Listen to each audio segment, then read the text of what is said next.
अस्सलाम वालेकुम everyone, welcome to my mini vlog. तो आज के व्लॉग में आप लोगों के साथ मैंने अपनी बेटियों के 14 अगस्त के ड्रेसेस जो मैंने खुद स्टिच और डिज़ाइन किए हैं उनकी मेकिंग प्रोसेसिंग सारी शेयर करनी है। तो जो जो चीज़ें हम लोगों को चाहिए थी वो मैंने निकाल के यहाँ पे आपके सामने रख ली हैं। ये सारे औजार हैं, सारी सी चीज़ें हैं जो आज के व्लॉग में मैं यूज़ करूँगी और बहुत ही प्यारे प्यारे से ड्रेस को डिज़ाइन करूँगी।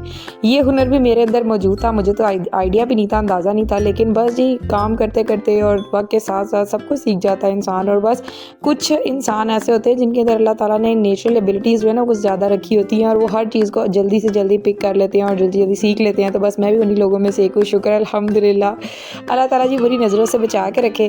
बाकी जी आप लोग देख रहे हैं टॉप की कटिंग हुई है, उसके बाद ये अब जो पेटल्स लगेंगे उनकी कटिंग होगी।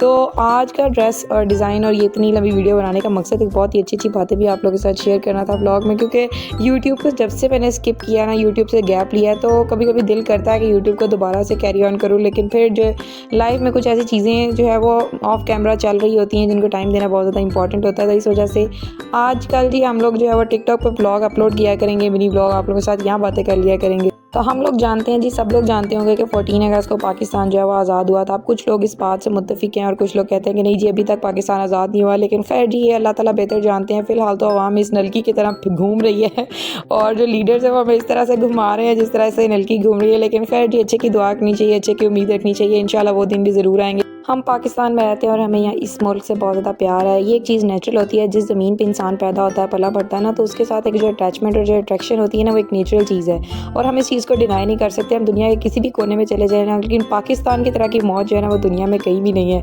तो अल्लाह ताला हमारे मुल्क के हालात अच्छे करे। बाकी जी एक मिली नगमा हम बचपन में बड़ा गाया करते थे, उम्मीद करती हूँ आपने भी सुना होगा। तो ज़रा जी पहले उसको सुन लेते हैं, बाद में उसके उसके मुताबिक या उसके अकॉर्डिंग जो है ना वो बात आपके साथ ब्लॉग में शेयर करती हूँ मैं। हम जिंदा कौम हैं, बाइंदा कौम हैं, हम जिंदा कौम हैं, बाइंदा कौम हैं, हम सबकी है पहचान, हम सबका पाकिस्तान, पाकिस्तान, पाकिस्तान, हम सबका पाकिस्तान। हाँ जी, तो सुना आप लोगों ने, हम जिंदा कौम है और पाइंदा कौम है। वाकई हम लोग क्या जिंदा कौम है? जिंदा कौमें ऐसी होती हैं। उसके बाद ही उन्होंने बड़ी प्यारी बात कही कि हम सब की है पहचान, हम सबका पाकिस्तान। और इस पहचान को हम लोगों ने इतना ही ख़राब कर दिया ना कि जिसकी कोई हद नहीं है। यानी हम अब पाकिस्तान का नाम किसी फॉरेनर के सामने लेते हैं ना, तो वो तो उसके जो फेस एक्सप्रेशन होते हैं ना वो एक अलग ही किस्म के होते हैं और उसको बिगाड़ने के पीछे हम पाकिस्तानियों का ही बहुत बड़ा हाथ है। और उम्मीद करती हूँ कि आप लोग मेरी इस बात से बिल्कुल मुत्तफिक होंगे और ये बात बिल्कुल ठीक भी है। 99% लोग जो है ना वो इस बात से बिल्कुल एग्री करेंगे कि ये बात बिल्कुल ठीक है और इसको बिगाड़ा भी हम लोगों ने खुद है, तो अब इसको संवारना भी हम लोगों ने खुद ही है। हम लोग जो है वो अपने हुक्मरानों को बुरा भला कहते रहते हैं, लेकिन अपने निचले तबके की तरफ नहीं देखते हैं कि हम लोग क्या कर रहे हैं या हम लोगों ने पाकिस्तान की बेहतरी में कितनी कंट्रीब्यूशन की है। हम लोग जो कर सकते थे क्या वो हम लोगों ने किया है या नहीं किया है। तो जब अपने पे बात आती है ना तो कोई भी इंसान बर्दाश्त नहीं कर पाता है। तो हमेशा अपनी गलतियों को सुधारने की कोशिश किया करें। आप अच्छे होंगे तो आपके हुक्मरान भी अच्छे होंगे और आपके मुल्क के हालात ऑटोमेटिक अच्छे हो जाएंगे। तो बस इतनी प्यारी बात आप लोगों के साथ शेयर की। उम्मीद करती हूँ कि आपको समझने में आसानी होगी और कुछ लोग जिस बात को समझ जाएंगे हमारे मुल्क के हालात के लिए भी बेहतर होगा। और ये आपके सामने जो टॉप बिल्कुल रेडी हो गया है। उसके बाद इसके पेटल्स के दरमियान में जो मिड फ्लावर लगना था उसकी मैंने कटिंग की है पैच इस तरह से। इसको मैंने जो है आयरन से प्रेस कर लिया है और ब्लॉग जो है बड़ा बहुत तेज़ी से मैंने भगाया है, बहुत ज़्यादा लंबा था क्योंकि हानी और एमन दोनों का ड्रेस स्टिच किए थे, लेकिन फिर भी टाइम जो है ना वो काफ़ी ज़्यादा लग गया है। तो उसके लिए खैर बातें कर लेते हैं ब्लॉग में। आज के ब्लॉग में मैंने आप लोगों के साथ एक बड़ी इंपॉर्टेंट बात डिस्कस करनी है या शेयर करनी है, कह लें लाइफ एक्सपीरियंस आप लोगों के लिए भी बहुत ज़्यादा इंस्पिरेशनल बात होगी। तो स्टार्ट करते हैं जी उस बात को।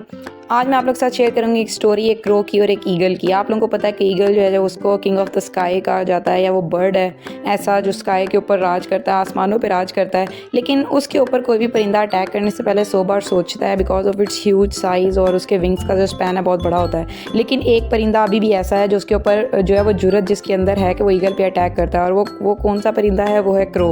क्रो जो है वो जी जब ईगल आसमान पे उड़ रहा होता है तो क्रो उसकी गर्दन पे जाके बैठ जाता है, मुसलसल उसको इरिटेट करता है, उसको अपनी चोंचें मारता है।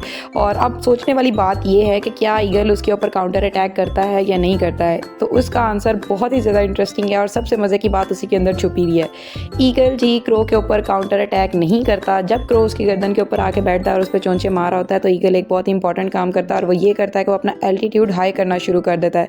यानी वो आसमान में जिस जगह पर उड़ रहा होता है ना उससे और ऊंचा उड़ना शुरू कर देता है। उससे ये होता है कि जैसे जैसे ईगल आसमान में मज़ीद ऊपर उड़ता जाता है वैसे वैसे ऑल्टीट्यूड हाई होता है, हवा पतली होती जाती है, ऑक्सीजन लेवल गिर जाते हैं और जी क्रो जो है वो उस एल्टीट्यूड पे फ्लाई करने के लिए अल्लाह ताला ने नहीं बनाए जिस एल्टीट्यूड पे ईगल फ्लाई कर रहा होता है। तो फाइनली जी क्रो जो है वो ऊपर से गिर जाता है।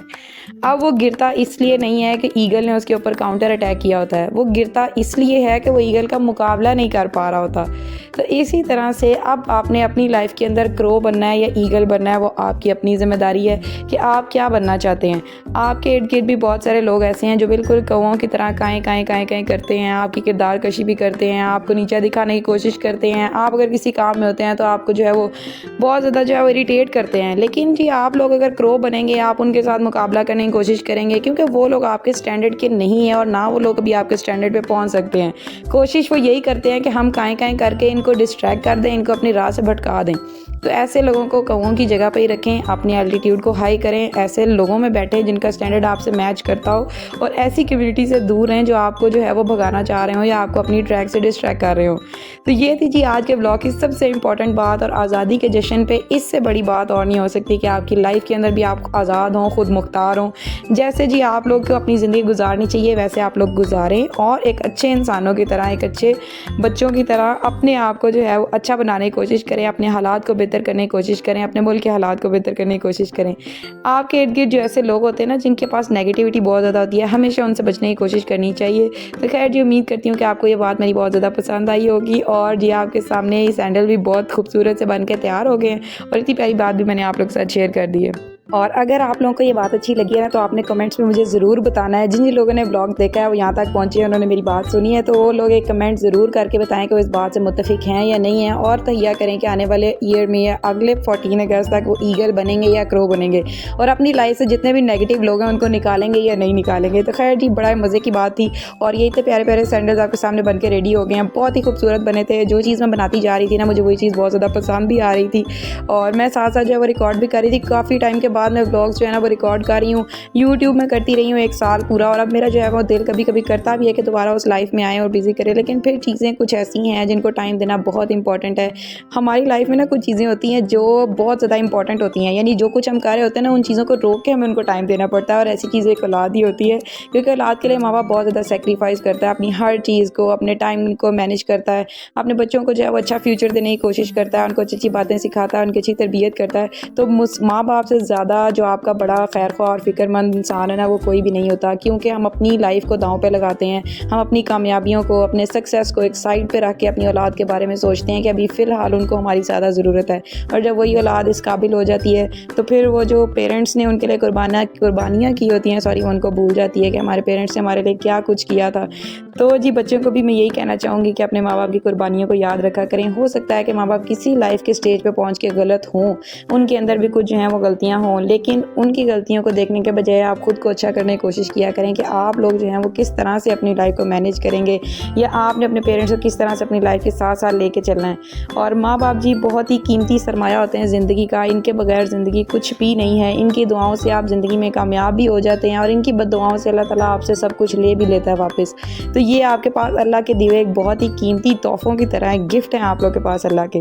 तो इनको जो है हमेशा संभाल के रखने की कोशिश किया करेंगे। ड्रेस भी आप लोग के साथ जो है वो रेडी कर दिए, मैंने शेयर भी कर दिए हैं, बहुत प्यारे बने थे। आप लोगों ने कमेंट में ज़रूर मुझे बताना है कि आपको ये ड्रेस किस तरह के लगे हैं। और माशाल्लाह माशाल्लाह ये जी हानी का ड्रेस, साथ उसके मैंने जो है वो हानी की हेयर बैंड बनाई थी और साथ ये जो है वो हानी के मैं खुद साथ लेके आई थी, बिल्कुल मैच करके, कलर बहुत ज़्यादा घूमना पड़ा। और ये बैंगल्स के सेट थे।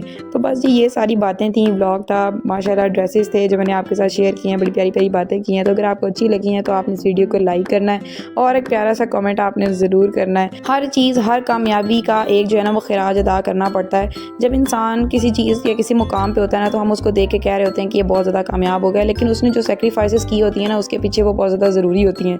तो बस यही था। एमन का ड्रेस बहुत ही प्यारा लग रहा था मुझे, तो एमन का ड्रेस हानी के ड्रेस से बहुत ज़्यादा क्यूट लग रहा था, क्योंकि थोड़ा छोटा साइज़ था ना, स्मॉल, तो बड़ा क्यूट लग रहा था और बड़ी अच्छी सी लुक इसकी आ रही थी। तो माशाल्लाह माशाल्लाह दोनों के ड्रेसेस बहुत प्यारे हैं, उम्मीद करती हूँ आपको भी अच्छे लगे होंगे।